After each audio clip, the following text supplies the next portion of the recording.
El pasado 1 de mayo, coincidiendo con la festividad de San José Obrero, el municipio de Collsuspina acogió una nueva edición de la Plec de Sant Cugat de Gavadons.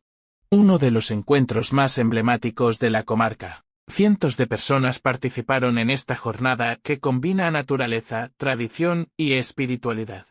Muchos asistentes subieron a pie hasta la ermita, en un recorrido que simboliza una pequeña peregrinación. El momento central fue la misa solemne, donde se destacó la importancia de mantener viva esta tradición y se recordó la figura de Sant Cugat, ejemplo de fidelidad y fortaleza en la fe. Después de la celebración, los participantes compartieron coca y vino dulce en un ambiente de fraternidad, reforzando el carácter comunitario de la Plec. Este encuentro no solo es una fiesta popular, sino también un símbolo de identidad para el moianès, que año tras año continúa reuniendo generaciones en torno a la fe, la cultura y al territorio.